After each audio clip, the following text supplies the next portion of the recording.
Assalamualaikum warahmatullahi wabarakatuh. Halo sobat Bancoyo Coyo Podo Coyo Bancoyo Coyo sobat Bancoyo Podo Coyo Nyong. Kali ini saya mau menyepu arit ya, sabit ya. Ini sabit bekas ya. Nanti di sepu lagi, perbaiki dan disepu ya. Jangan lupa sobat Bancoyo subscribe channel kami, like serta komen-komennya ya. Dan jangan lupa tonton sampai selesai dan dengarkan ceramah para ustadz-ustadz sebagai pengiring inovasi baru ya. Kita melihat kerjaan hari-hari saya dan mendengarkan ceramah para ulama-ulama yang ustadz-ustadz yang alim ya. Terima kasih, silakan ditonton channel kami sampai selesai. Maulaya salli wa sallim daiman abada ala habibika khairil khalqi kullihim. Ngaji itu membuat kita tahu mana yang harus dikhawatirkan, mana yang enggak. Apa yang biasanya membuat kita khawatir? Sesuatu yang kadang-kadang justru ternyata sampun dijamin sama Allah Subhanahu wa ta'ala. Contoh rezeki, Pak. Sudah dijamin, tapi kita khawatir. Ada yang belum dijamin,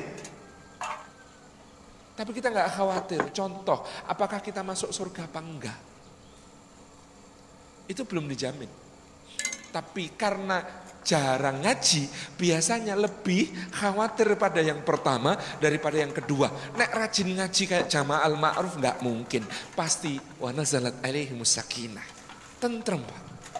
Kenapa? Rezeki jaminan. Wa ma min dabbatin fil ard illa 'alallahi rizquha. Tidak ada yang melata di bumi melainkan Allah Subhanahu wa ta'ala menjamin rizkinya. Lo melata itu apa? Kata Imam Ibnu Katsir, jalannya nggak pakai kaki, nggak pakai anggota gerak, Pak. Jalannya pakai dada dan perut. Itu saja yang jalannya pakai dada dan perut. Oleh Allah Subhanahu wa ta'ala dijamin rizkinya. Bagaimana manusia yang Allah mengatakan walaqad karamna bani Adam. Sungguh benar telah kami muliakan anak-anak Adam.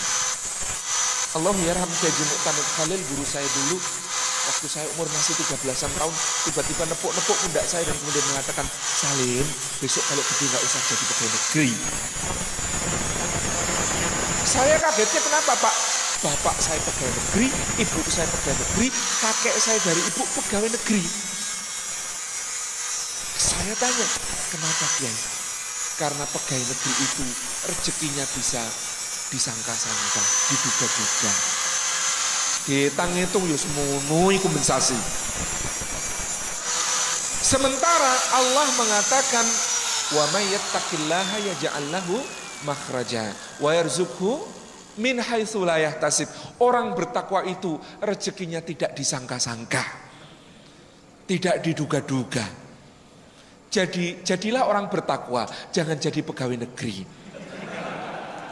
Itu saya malamnya nggak bisa tidur, Pak. Mikir bapakku, ibuku, mbahku apa ora bertakwa gitu. Lalu saya kemudian sampai pada kesimpulan, oh maksud guru saya itu yang keliru bukan jadi pegawai negerinya yang gajinya tetap, atau jadi pegawai swasta yang take home pay-nya jelas. Bukan, Pak, yang keliru adalah mengira bahwa satu-satunya rizki adalah gaji. Keliru. Dan keliru lagi mengira satu-satunya jalan rizki adalah pekerjaan. Enggak. Saya pernah ketemu orang gajinya besar, rezekinya kecil, Pak.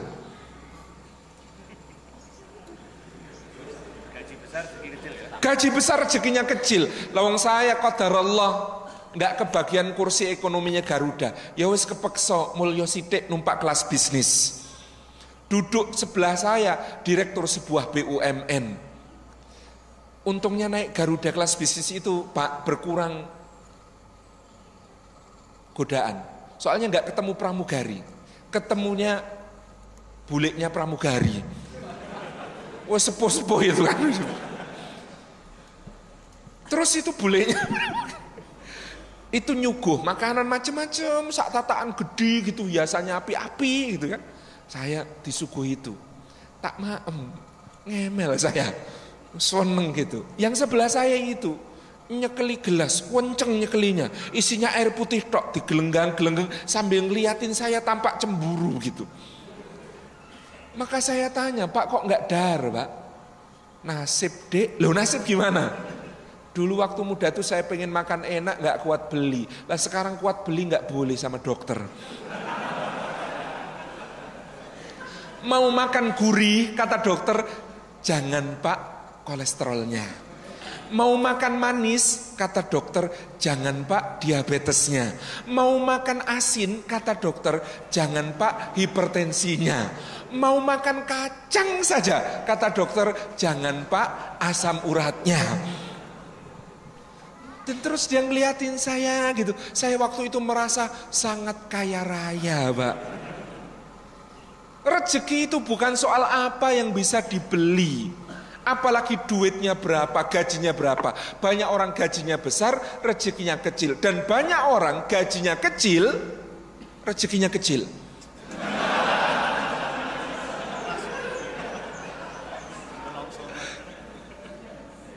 Ya Allah, maksud saya begini.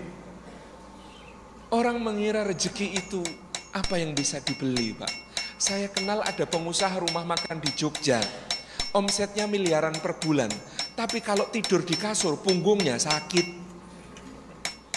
Jadi dia itu sudah dicoba merek apapun, Pak. Dari kasur kapuk yang paling deso sampai kasur pegas yang paling mendul-mendul. Kalau ditekan sini yang muncul di situ gitu. Itu semuanya tetap sakit. Dia itu baru nggak sakit punggungnya kalau tidur di lantai beralas tikar pandan buatan muntilan. Kabupaten Magelang, Jawa Tengah. Satu hari diundang kementerian di Jakarta ngisi pelatihan kewirausahaan, diinapkan di hotel bintang 5 presidential suite-nya paling bagus kamarnya. Itu masuk kamar asistennya ketawa, masuk kamar buka koper keluarkan tiker gelar di lantai.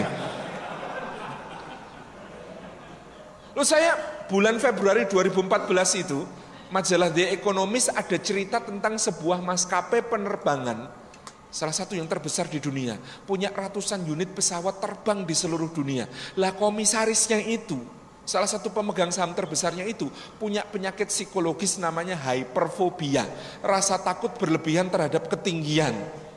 Dia punya pesawat ratusan unit, seumur hidup nggak berani naik pesawat. Saya semakin yakin rezeki itu urusannya Gusti Allah. Makanan yang paling mahal bisa dibeli, bisa dipesen, tapi nikmatnya makan Allah yang bagi-bagi, Pak. Di Paris, Perancis ada chef Dudognon namanya. Itu kalau mau makan raciannya beliau, pesan sebulan sebelumnya, DP-nya bisa untuk beli motor di sini. Nikmati raciannya itu, tapi yang namanya nikmatnya makan, Pak. Loh, saya pernah lihat di Gunung Kidul ada petani macul dari jam 6:30 sampai 10:30, jam 10:30 istrinya datang gendong tenggok, isinya nasi ketan ditaburi parutan kelapa sama teh panas wangi sepet legi kental. Itu digelek itu terus baru kui ahnya itu nikmat banget gitu. Terus sama istrinya itu disuapin itu mesem, Pak. Ya Allah, mesemnya itu saya khawatir seluruh dunia ini nggak ada yang bisa beli senyum seperti itu, Pak.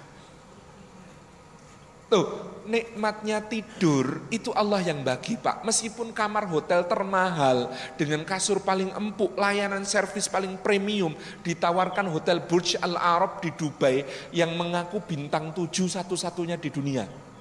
Padahal di Indonesia banyak bintang 7. Puyer obat sakit kepala. Itu di sana, Masya Allah. Kayak apa layanannya? Oh, saya pernah ke sana, Pak. Takon. Gak nginep. Nginep gak iso turu, mikir bayar gua apa. Ya Allah, itu bayarnya Pak, bayar sekamar di Burj Al Arab itu, yang suite paling mahal itu, yang artis Hollywood rebutan nginep di situ karena prestis itu di sini bisa untuk membangun rumah Pak, harga sewa semalamnya itu. Tapi nikmatnya tidur, Allah yang bagi-bagi. Lah anak pemulung di Jakarta itu loh, naik gerobak bapaknya, alasnya karton, kerdus, selimutnya koran, bantalnya kayu. Wah itu nyenyaknya luar biasa, dibangunin susah. Ya Allah, rizki. Rizki itu bukan duit Pak. Ya Allah, ada orang punya banyak duit tapi enggak rizkinya Pak. Bekerja keras, membanting tulang sampai linu-linu, memeras keringat sampai kering badannya gitu ya, sampai umur 63 tahun, di depositonya kumpul 10 triliun, terus besok pagi wafat. Lah terus 10 triliun itu hasil kerjaannya nyapek ke badan itu rezekinya siapa Pak? Ya iso ahli waris, ya iso musuh bisnis. Lah Allah itu enggak kekurangan cara untuk nganter kepada yang sudah tertulis di Lauhil Mahfud. Dan itu ahli waris yang kejam Pak. Di Jogja itu kalau ada orang meninggal hari ini, memakamkannya besok, maka anak-anaknya akan mengatakan, nyuwun sewu Bapak Ibu sekalian, insya Allah jenazah Bapak malam ini diinapkan dulu di rumah, memakamkannya besok. Diinapkan. Nginep itu di rumah sendiri apa di rumah orang Pak? Nginep itu di rumah sendiri apa di rumah orang? Di rumah orang, nggak ada. Saya nginep di rumah saya sendiri, nggak ada. Nginep itu pasti di tempat orang. Itu baru meninggal hari ini. Saya bangun sejak bata pertama sampai keramik terakhir. Beliau wafat hari ini. Anak-anaknya dengan tega mengatakan, Bapak malam ini nginep di sini. Berarti sudah bukan rumahnya. Padahal masih ada jasadnya di situ. Hak miliknya sudah dicabut sama anak-anaknya. Ya Allah.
Terima kasih Bancoyo, Joyo Podo Joyo. Jangan lupa like, share, serta komennya. Wassalamualaikum warahmatullahi wabarakatuh. Rahayu, rahayu, rahayu.